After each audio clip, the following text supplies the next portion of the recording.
नमस्कार प्यारे साथियों, मैं हूँ अहिर अनुज और आप देख रहे हैं संस्कृत सिटी। मेरे भाई, क्या आपका भी सपना है क्लास 10th में 2024 के जो एग्ज़ाम है मेरे भाई, उसमें टॉप करने का या फिर हिंदी में 100 में 100 मार्क्स ऑब्टेन करने का? तो मेरे भाई ये परफेक्ट जगह आ चुके हो आप लोग। मेरे भाई, कहते हैं ना कि हर पल पर तेरा ही नाम होगा और तेरे आगे दुनिया का सलाम होगा। ऐ मेरे दोस्त, मुश्किल और कठिनाइयों का सामना जरे सही ढंग से करना और देख लीजिएगा एक दिन वक्त भी आप ही का गुलाम होगा। मेरे भाई, सिर्फ देखते तो जाइए। और मेरे भाई, हर एक क्वेश्चन को बारीकी तरीके से किस तरीके से इसको देखने वाले हैं आज हम लोग। तो चलिए चलते हैं प्रेम श्री राधिका की कई कुंजन ऊपर वालों के जो जितने भी क्वेश्चन आंसर है इसको करेंगे मेरे भाई। तो अभी तक मेरे भाई चैनल को सब्सक्राइब लाइक नहीं किया है तो उसको जल्दी से कर लीजिए, क्योंकि बहुत ही काम आने वाला है मेरे भाई। इसके हर एक क्वेश्चन आंसर को मैं कराने वाला हूँ और एकदम ऐसे ऐसे शब्द का इसमें उपयोग किया गया है मेरे भाई, आकर्षक, जो मेरे भाई आपको टॉप 10 लायक बना सकता है मेरे भाई। तो चलिए स्टार्ट करते हैं जब बिना समय गवाए मेरे भाई। तो यहाँ पर देख सकते हैं मेरे भाई, जैसा कि फर्स्ट नंबर जो क्वेश्चन है हमारा वो क्या है कि जो कह रहे हैं कि जो कवि ने माली और मालिन किन्हें और क्यों कहे हैं। कहने का मतलब यह है कि कवि ने जो हमारे इस पाठ में मालिन और मालिन की चर्चा किया है, तो ये क्यों कहा गया है और किसे कहा गया है इस बारे में बताना है। तो भाई चलते हैं इसके आंसर की तरफ। तो यहाँ पर देख सकते हैं कि जो उत्तर है इसका मेरे भाई, कवि ने मालिन कृष्ण और राधा को कहा है। कहने का मतलब यह है कि जो कवि ने पाठ में बात किए हैं वो मालिन वो कृष्ण और राधा जी को कहे हैं, क्योंकि प्रेम रूपी जो वाटिका को इनका युगल रूप, मतलब युगल जो रूप है, इस दोनों का जो जोड़ा रूप ही क्या करते हैं, आकर्षक व मनमोहक बनाता है। कहने का मतलब यह है कि इन दोनों का जो प्रेम रूपी वाटिका है वो इनका युगल रूप ही आकर्षक व मनमोहक बनाता है। कवि के अनुसार यदि कृष्ण प्रेम वर्ण है तो राधा प्रेम की भंडार। कहने का मतलब यह है कि यदि कृष्ण प्रेम का वर्ण है तो राधा क्या है, प्रेम की भंडार। और इन दोनों का युगल रूप भक्त जो जन है उन सबों के भक्त जनों के प्रेम वाटिका को सदा सींचते रहती है। कहने का मतलब यह है कि हमेशा उन पे अपना कृपा दर्शाए रखती है।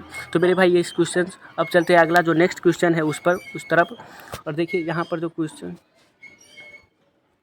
मेरे भाई 2 नंबर में क्या कहा जा रहा है कि जो मेरे भाई द्वितीय दोहे है जो पाठ के, उनके काव्य सौंदर्य को स्पष्ट करना है। मतलब जो काव्य कविता में कहा गया है उनकी बातों को स्पष्ट करना है, क्या कहना चाहते हैं आखिरकार। तो मेरा इसका जो आंसर है देखते हैं।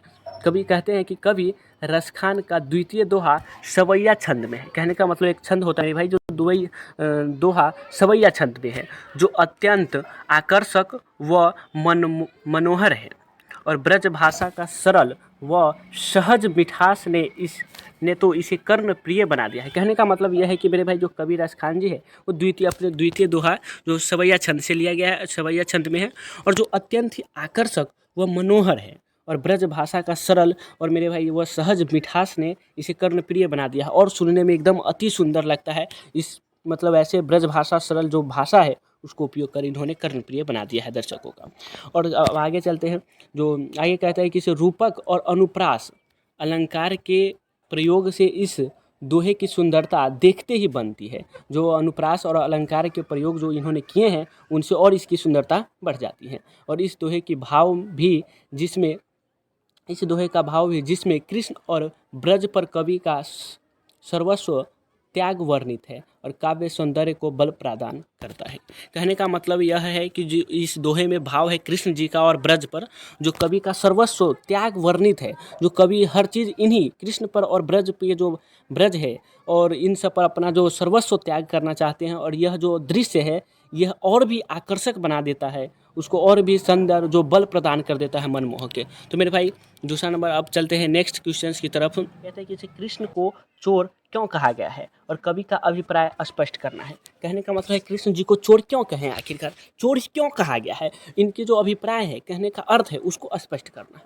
तो इसका आंसर जो है, उत्तर है मेरे भाई कि कृष्ण को चोर इसलिए कहा गया है क्योंकि जो कोई भी उनके मनमोहक छवि को देखता है तो देखता ही रह जाता है।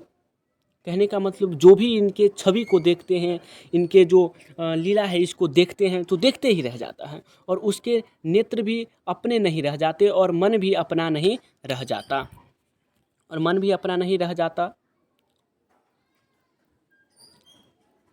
कवि का अभिप्राय है कि कृष्ण का पावन दर्शन पाकर क्या हो जाते हैं, तो पाकर व्यक्ति अपने तन मन को भी भुला जाता है। कहने का मतलब यह है कि जो कोई भी कृष्ण जी के लीला को, छवि को देखते हैं, वो उस पर क्या हो, मनमोहक अपने सब कुछ उसको अपना, उसका नेत्र भी अपने नहीं रह जाते। कहने का मतलब यह है कि उसका नेत्र भी कहीं और नहीं, सिर्फ उसी के निगाहों पे टिकी होती है, उन्हीं के छवियों पर टिके होते हैं।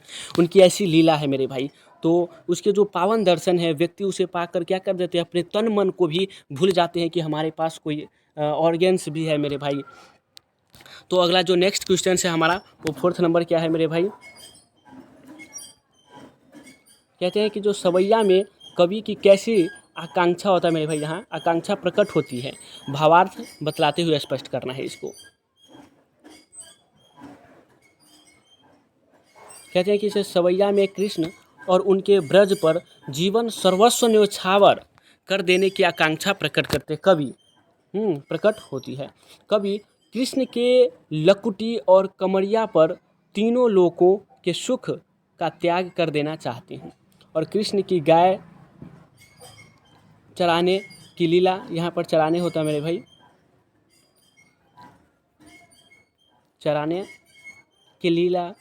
की लीला के सामने आठों सिद्धियों और 9 निधियों को क्या कर देते हैं, भुला देना चाहते हैं। क्या करते हैं, भुला देना चाहते हैं, और वह ब्रज के प्राकृतिक सौंदर्य को देखने की आतुरता में करोड़ों इंद्र के धाम अर्थात स्वर्ग को भी न्योछावर कर देना चाहते हैं, और न्योछावर कर देने को तत्पर है। कहने का मतलब यह है कि सवैया में कृष्ण और उनके ब्रज पर जो जीवन है, अपना कवि अपने सर्वस्व जीवन को उस पर न्योछावर कर देना चाहते हैं, उस पर आतुर है ऐसे, और आकांक्षा प्रकट होती है। यह इस तरीके का क्या होती है, बात पता चलती है पढ़ने के बाद। और कवि कृष्ण के लकुटी और कमरिया जो है, उस पर तीनों लोगों के सुख को क्या कर देना चाहते हैं, तो त्याग देना चाहते हैं, सब कुछ उसी पर न्योछावर कर देना चाहते हैं।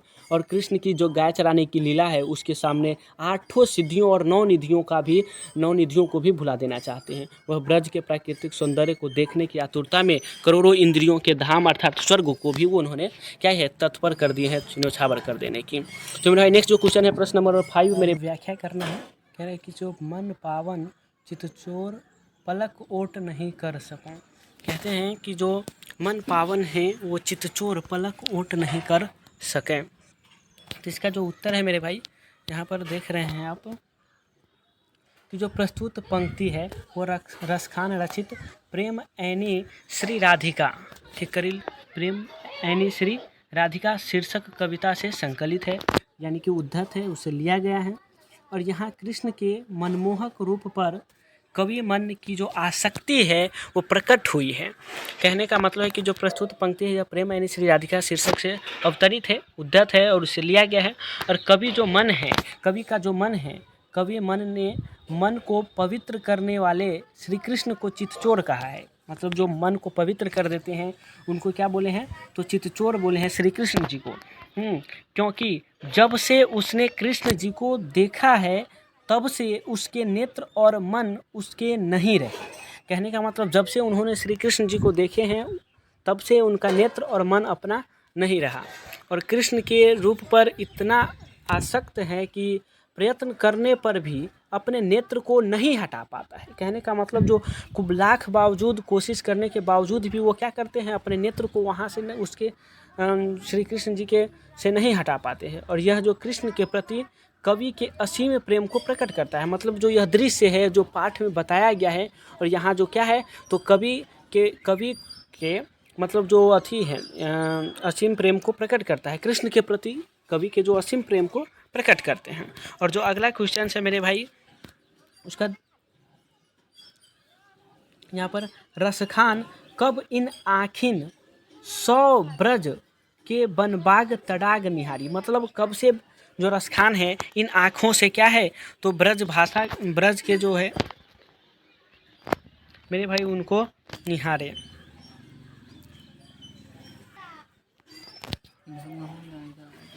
तो यह पंक्ति जो है मेरे भाई करील के कुंजन ऊपर वालों शीर्षक कविता से अवतरित है, लिया गया है। और इसके रचयिता रसखान जी हैं, जो कि मैंने पहले भी बताया था मेरे भाई।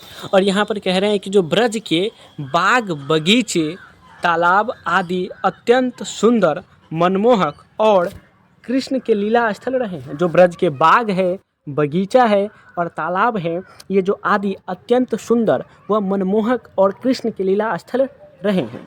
इसलिए कवि के मन ब्रज के प्राकृतिक सौंदर्य को देखने व कृष्ण की लीला की अनुभूति के लिए व्यग्र है। कहने का मतलब यह है कि जो रसखान जी कब से अपने आँखों द्वारा क्या करते हैं, ब्रज के बनबाग को तड़ाग और जो बाग है और जो तालाब है उनको देखने के लिए क्या है, व्यग्र हैं। तो कहते हैं जो ब्रज के बाग है, बगीचा है, तालाब, ये सब क्या है, अत्यंत मनमोहक व सुंदर है और कृष्ण जी के जो लीला स्थल रहे हैं यही बगीचे सब रहे हैं।